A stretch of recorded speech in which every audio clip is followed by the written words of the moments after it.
Ya estamos acompañados por Verónica Figueroa Huencho, subsecretaria de Educación Superior. Bienvenida, muchas gracias por estar aquí en La Voz de los que Sobran. No, muchas gracias a ustedes. Bienvenida, vecina. Además somos vecinos, así es. Muchísimas gracias, la verdad es que tenía hartas ganas de venir, así que excelente oportunidad para conversar, además. Y nosotros para conversar, justamente, me parece muy interesante en momentos en que viene muy al caso conversar de todo lo que está pasando con la educación superior, por supuesto, y especialmente después de que se haya dado la última PAES, ¿no? O la primera, podríamos decir. La primera PAES. Exactamente.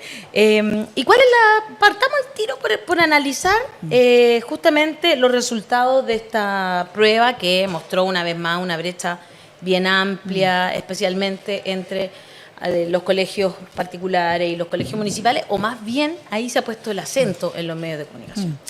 Bueno, una muy buena pregunta, porque obviamente cuando salen los resultados de la PAES hay una tendencia a intentar, ¿cierto?, llevarla como una fuente de información para los rankings. Claro, nosotros como ministerio hemos sido bien categóricas en señalar que la PAES no está diseñada para hacer rankings ciertos establecimientos, sino que es una prueba que mide habilidades y desempeños, ¿cierto? Y lo que intenta evidenciar es quiénes son las personas que están habilitadas en función de ese desempeño para la educación superior.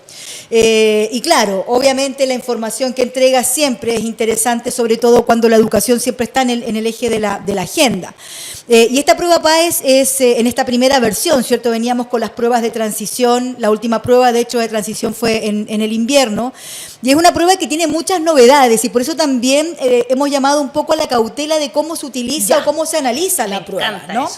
Eso. ¿Cuáles son las novedades que tiene la prueba PAES con respecto a las pruebas, la PSU? Yo di la PA. Yo también di la PA. Qué triste, como que ya vamos como en la tercera después de la prueba de aptitud académica. Imagínate aquellos que vienen el bachillerato. Imagínate. Bueno, es verdad. Que fue como por el año 70, por ahí, ¿no? Que se cambió del bachillerato a la prueba de aptitud, porque mi mamá creo que fue la última que dio la del bachillerato. No, mi mamá alcanzó a dar la PA.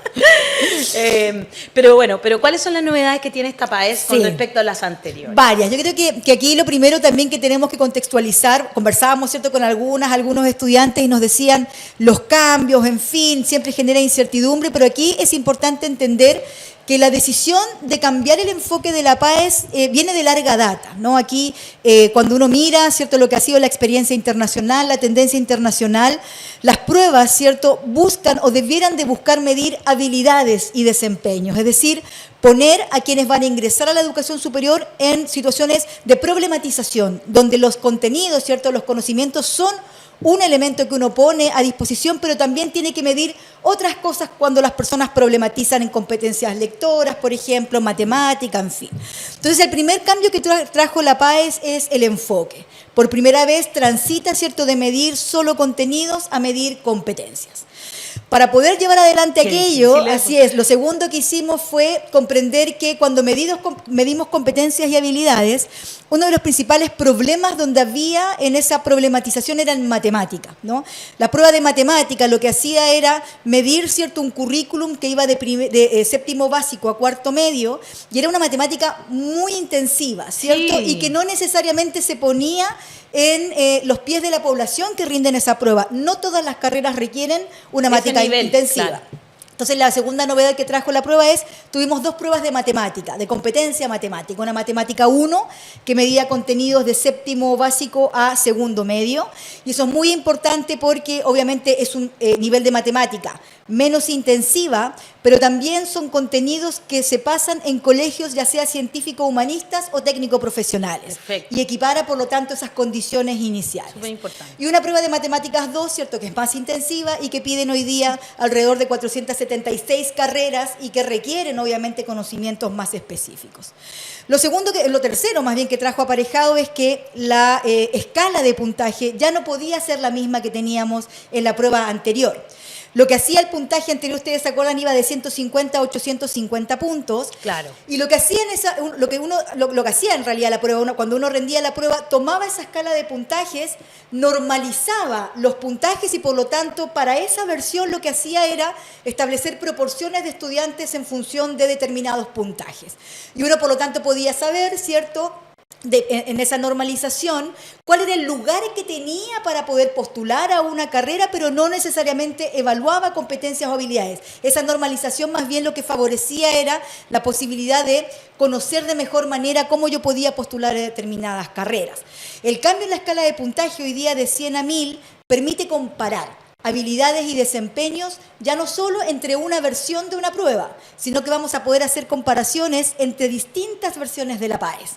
Y eso es muy importante para la política pública, porque el anterior sistema lo que nos decía era el lugar que uno ocupaba en función de un número, ¿cierto?, de postulantes que rindieron esa prueba. Hoy día podemos empezar a comparar versiones de invierno y de verano, porque esa es otra novedad. Buenísimo, también, ¿verdad? Eso, que eso tenemos ya dos versiones al año de la PAES.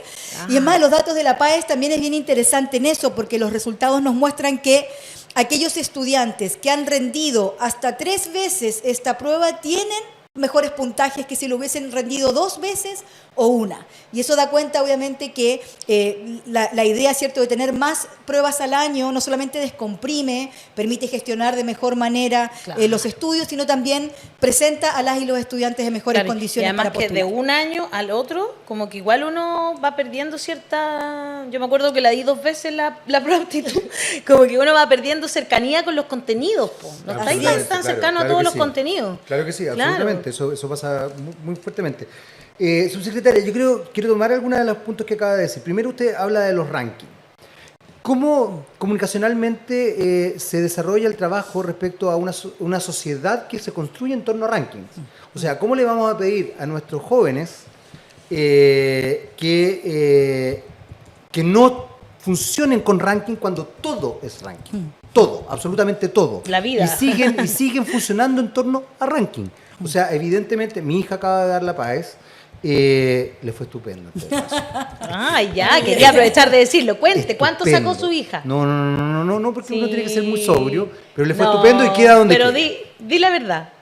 Tú sabes que Sacó más de 900. Sí, Muy le bien, fue, le muy fue bien. muy bien. Fantástico, Le fue muy bien. fantástico. Felicitaciones, québrate.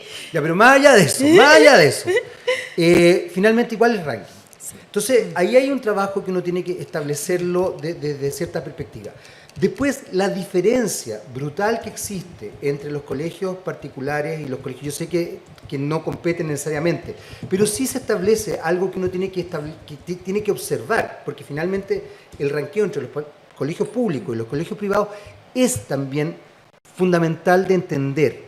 ¿Qué es lo que se hace desde la gestión de la Subsecretaría de Educación Superior y también desde el Ministerio para que comunicacionalmente empecemos a entender un cambio paradigmático respecto a esto?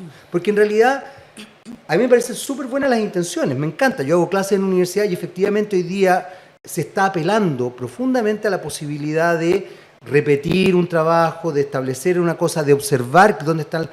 Pero si la sociedad completa le importa un carajo eso y siguen funcionando en torno al ranking, la verdad es que el trabajo que hacemos los docentes en educación superior, ¿para qué decir los docentes en educación media o educación básica o incluso en preescolar, se pierde? Y ahí incluso hacemos mea culpa. Los medios de comunicación vivimos potenciando el ranking, las políticas públicas o por lo menos los discursos viven potenciando. ¿Cómo lo hacemos ahí? Porque ahí hay una gestión que también es previa quizás. Sí. Yo creo que hay que diferenciar varias cosas, ¿no?, en ese análisis, ¿no? El primero tiene que ver con que obviamente hay un rol del Estado, ¿no?, a través de las políticas públicas, de cómo somos capaces de ir generando cambios que son culturales. Hablar de ranking no solamente nos remite, ¿cierto?, a pensar que obviamente es una dimensión, ¿no?, la calidad de la educación y qué entendemos por una calidad educativa, ¿cierto?, para una sociedad que no es homogénea. Una sociedad que es muy diversa en múltiples sentidos, ¿cierto?, identitarios, territoriales, socioeconómicos, en fin, y por lo tanto una educación que fue también pensada, diseñada muy decimonónicamente, y ese es uno de los aspectos que obviamente cuando uno habla de política pública uno tiene que cambiar. Y ahí hay un primer elemento, ¿cierto?, de cómo hacemos que una sociedad cambie, y nosotras nos hicimos esa pregunta, de hecho, a propósito de los puntajes nacionales, ¿no? Cuando uno mira la UNESCO y o cómo hoy día se entiende la lógica de la competencia y de la meritocracia, lo que uno se da cuenta es que más bien los resultados son colectivos, ¿no? Y los resultados muchas veces que uno obtiene, ya sea en notas, en educación media y en la misma universidad, tiene que ver con contextos. No es un estudiante, ¿cierto?, que uno se imagina en términos ideales, generalmente hombre, generalmente de un tipo de colegio, generalmente de una zona urbana, ¿cierto?, con acceso a información, a conocimientos, a cultura, sino que hablamos de distintos estudiantes que acceden y que en este caso dan una prueba para entrar a la educación superior. Y ahí imagínate, esa primera decisión que tomamos de decir, no vamos a seguir premiando a puntajes nacionales, porque esa lógica de puntaje lo que hace es perpetuar en el imaginario un tipo de mérito, ¿no? Estoy de acuerdo. Tenemos resultados que son de excelencia, pero que en la lógica de puntajes nacionales, al quedar en segundo o tercer lugar, son invisibilizados aún, como tú señalabas con tu hija, ¿cierto? Son puntajes de excelencia. Lo que hicimos nosotros fue invertir la lógica y decir, vamos a distinguir a las trayectorias educativas. Es decir, lo primero que vamos a mirar va a ser a la persona.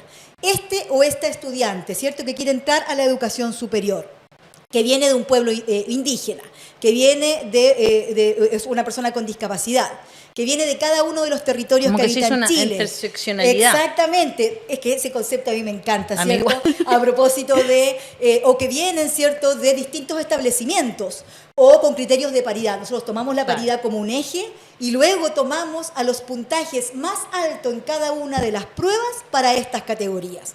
Y nos encontramos con estudiantes que tenían 1000 puntos o muy cercanos a los 1000 puntos, pero que con la lógica del puntaje nacional no habrían sido distinguidos. Y eso generó, ustedes vieron, mucho revuelo, porque la prensa lo que hacía era seguir hablando del puntaje nacional y nosotros darle con las distinciones. Y eso tiene que ver con este cambio que tú dices, ¿no? La sociedad tiene que transitar a una lógica de colaboración, y eso va a llevar un par de años. La PAES tiene esa lógica. De hecho, ustedes hablaban de los rankings. Nosotros como ministerio jamás hemos hecho un ranking con la PAES, sino que las instituciones toman esa información y hacen este ranking Ellos de son colegios, pero eso es bastante errado, ¿no? El propio DENRE sacó una declaración diciendo que esta prueba no está pensada para medir la calidad de los colegios, porque eso es una reflexión mucho más profunda, supera con creces a la PAES. Si uno piensa en el porcentaje que rinde la PAES, ¿cierto? Después, además de un contexto de pandemia. Y los números de los alumnos, es muy distinto tener un liceo que tiene, no sé, 20 cuartos medios con 40 alumnos versus un colegio X que tiene ya 3 cuartos medios, pero cada cuarto medio con 20 alumnos. O como en el Augusto del Mar, que parten 5 y termina 1. Sí, claro. O las condiciones, además del contexto, ¿cierto?, en términos de lo que supone que personas, ¿cierto?, o familias de mayores ingresos socioeconómicos, el acceso que también tienen a otro, eso ha sido muy, muy estudiado.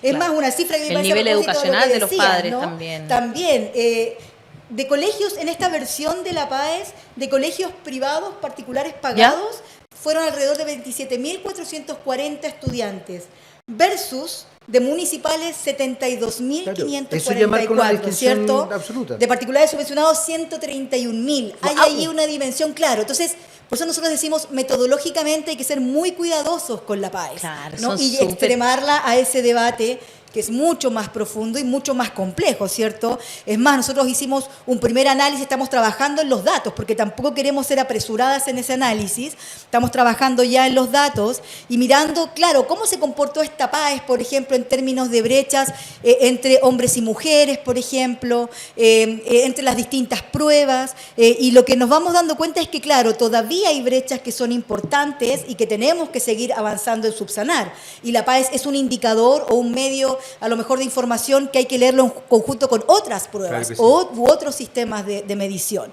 Pero sí, ya por primera vez la PAES va a ser mucho más certera para saber esas brechas. Por fin vamos a poder comparar, y eso sin duda va a ser un insumo también a la toma de decisiones. Igual quiero preguntarle, porque los estudiantes han manifestado en ocasiones, subsecretaria, como terminar con estas pruebas.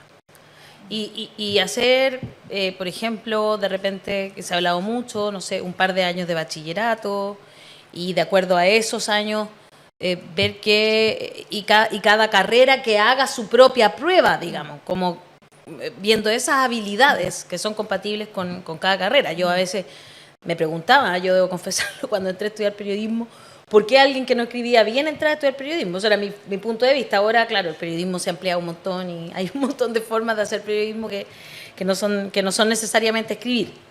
Pero a mí me tocó, yo todavía no había ni computadores. Con máquina de escribir uno entregaba los trabajos. Entonces, ¿se ha pensado alguna vez en esa posibilidad? Como que se acaban estas pruebas estandarizadas. Sí.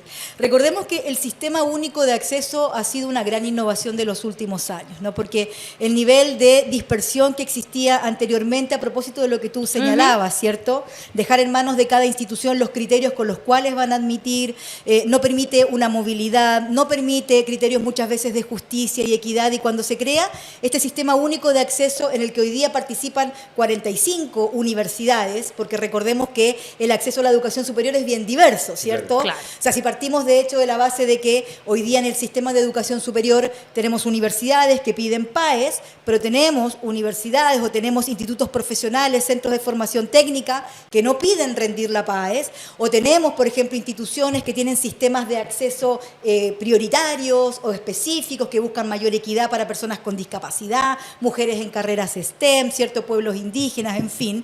Hay distintos sistemas de acceso. Este es uno de ellos, que es la prueba, la PAES. Y este tránsito que se ha hecho a este sistema de acceso ha sido bien beneficioso, porque lo que ha permitido primero es que el Estado se pueda hacer parte en una regulación para poder comprender de mejor manera cómo hacer ese tránsito con ciertos principios, ¿no? Perfecto. Y nosotros nos hemos planteado que esos principios son de equidad, de diversidad, de reconocer estas interseccionalidades de las que mencionábamos antes. Claro. Y eso hay que dialogarlo. El sistema de acceso, además, las decisiones que tomamos, ¿cierto?, tanto en torno a la PAES como otras innovaciones, se toman en un comité en el que participan rectoras y rectores de este sistema único de acceso.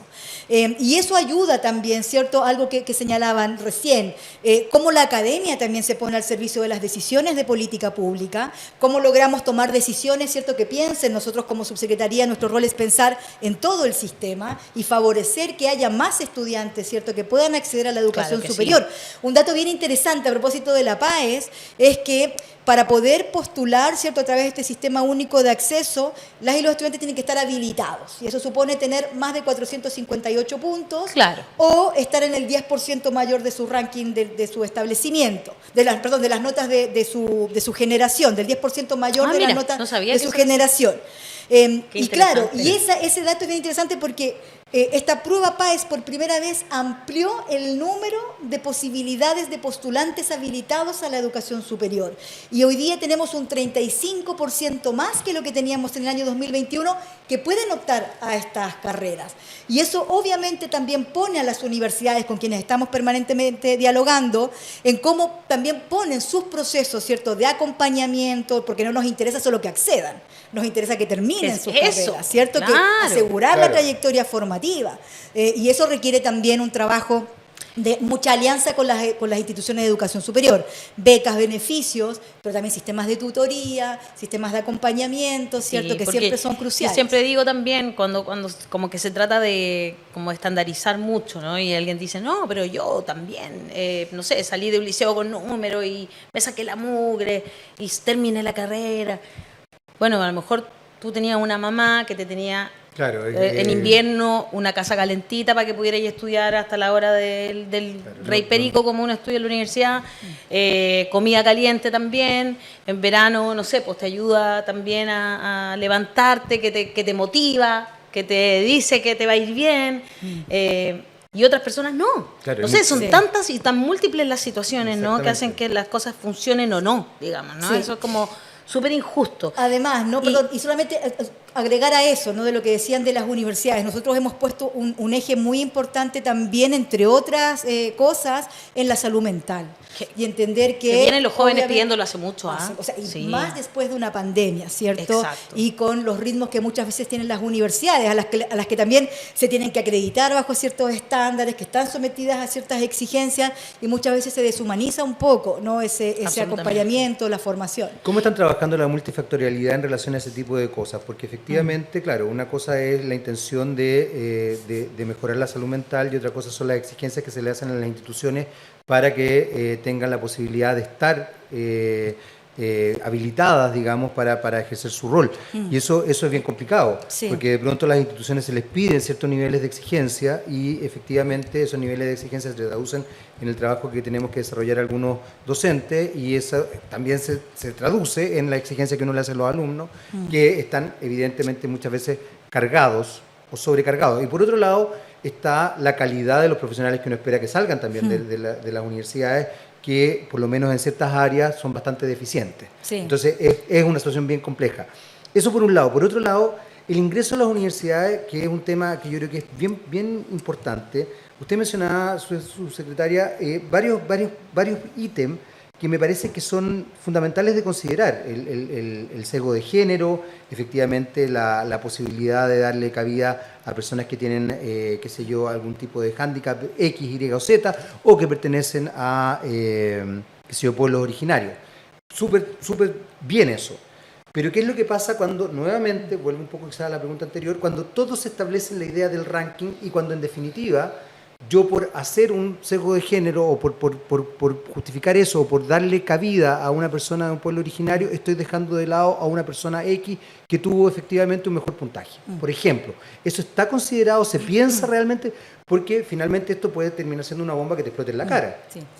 Bueno, ahí hay varias cosas. La primera es quizás hacer la distinción entre lo que significaron los puntajes nacionales y las distinciones a las trayectorias educativas. Es decir, aquellos que tuvieron puntajes altos en la PAES tienen más posibilidades de entrar a las carreras que quieren, ¿no? Entonces, hay un primer tema que es que nosotros hoy día con esta PAES y los puntajes no estamos dejando fuera a quienes tienen altos puntajes. Sigue operando, obviamente, la lógica de los aprendizajes. ¿Cómo opera lo otro? Sí, lo segundo yo creo que también a propósito de los sesgos, y para mí como mujer indígena también es importante señalar y que se evidencia en esta PAES, en que no necesariamente provenir de un pueblo indígena, personas con discapacidad, mujeres, significa un rendimiento académico menor. No. Muy por el contrario, lo que visibilizó las distinciones son estudiantes que tienen las capacidades. De hecho, hay estudios bien interesantes que ha hecho la Universidad de Chile, que ustedes saben que ha tenido un cupo de género para las carreras de ingeniería, Exacto. donde las mujeres tienen muchas veces mejores recorridos académicos, aun cuando no entraron en los primeros lugares o aun cuando entraron por cupos.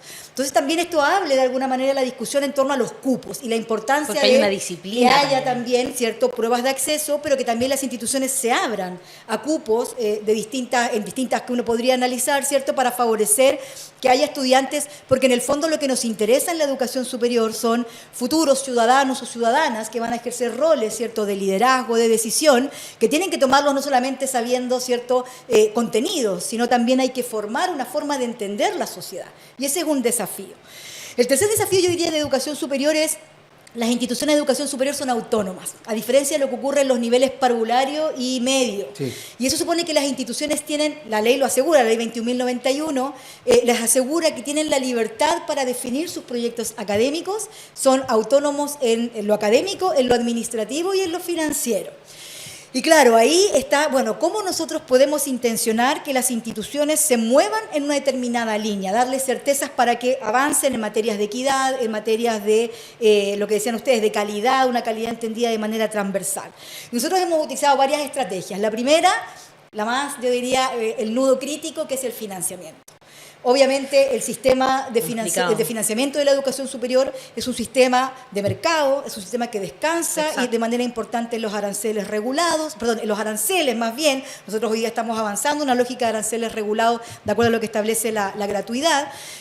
Pero claro, ahí tenemos un primer elemento que es que muchas veces estas transferencias de dinero no vienen acompañadas de incentivos a que las instituciones vayan, ¿cierto?, presentando iniciativas en las líneas que a nosotros nos interesa. Entonces, un primer elemento que hicimos este año fue meternos en el financiamiento, intencionar sobre todo en los proyectos competitivos, ¿cierto?, para las instituciones que inviertan en salud mental, en género, en equidad, sistemas de acompañamiento, etcétera.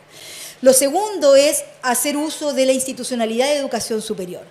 Nosotros somos una de las instituciones que participa en este escenario de la educación superior, pero también está la Superintendencia de Educación Superior, el Consejo Nacional de Educación y la Comisión Nacional de Acreditación, institución clave para que las universidades, ¿cierto?, las instituciones de educación superior se acrediten y por lo tanto puedan acceder también a financiamiento, puedan rankear, en fin. Y nosotros tenemos una mesa muy importante que es el SINASES, el Sistema Nacional de Aseguramiento de la Calidad en Educación Superior. Y este año lo que hemos hecho y hemos avanzado harto también es en que dialogue la calidad con lo que nosotros estamos intencionando en términos de equidad.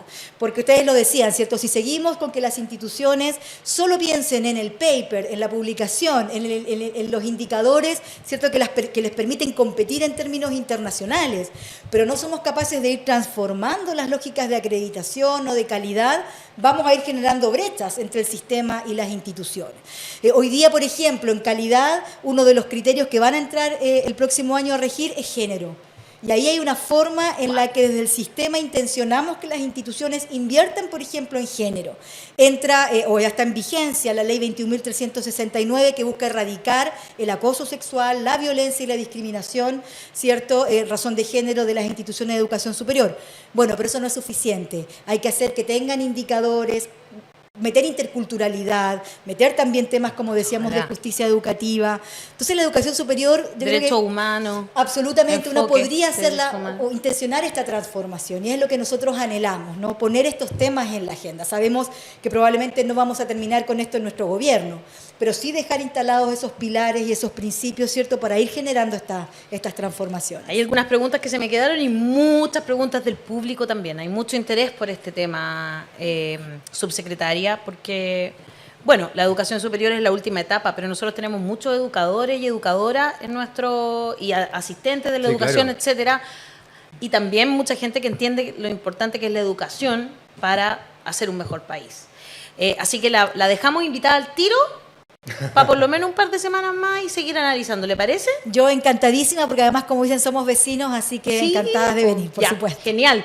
Entonces, para que sigamos conversando, porque es muy importante lo que estamos hablando. Creo que queremos profesionales que tengan también un buen enfoque, ¿no? Muchas veces conversamos como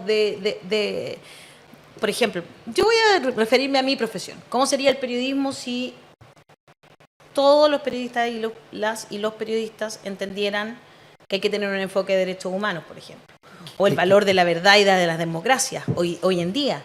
Que es un rol social, claro, que es un rol social, que somos comunicadores sociales y por lo tanto estamos al servicio del bien común. Y para eso no podemos estar aumentando ciertos discursos y, por ejemplo, como este que es falso, que es el de la meritocracia, que no es real, digamos, y que lo sabemos hace tantos años y que por lo menos yo cuando la escucho a usted, subsecretaria, me quedo más tranquila porque siento que se está haciendo el trabajo aquel de que se entienda y ojalá informemos con la verdad, porque cuando informamos de esta amplia brecha entre los municipales y los privados, sin decir lo que usted nos está explicando, cómo muchas personas más entraron a la educación superior, ¿no es cierto? Y van a entrar a la educación superior. Me parece que eso es finalmente lo que estamos buscando, que aquellos que quieren realmente estudiar ciertas carreras lo hagan y lo hagan con confianza, ¿no es cierto? Y pensando mucho, y yo este es un mensaje para las y los jóvenes que nos puedan estar escuchando, pensando mucho en que la vida no se nos va en una prueba. Les queda tanto, chiquillos y chiquillas, que saber que a los 15 años hay niños y niñas que tienen colon irritable me da una pena tremenda. Ya, déjenos a nosotros, los viejos, esas enfermedades, por Dios. Sí, absolutamente. Hoy fue un agrado. Verónica Figueroa Huencho, subsecretaria de Educación Superior, muchas gracias por estar aquí en La Voz de los que Sobran. Muchas gracias a ustedes, un abrazo. Gracias, ministro.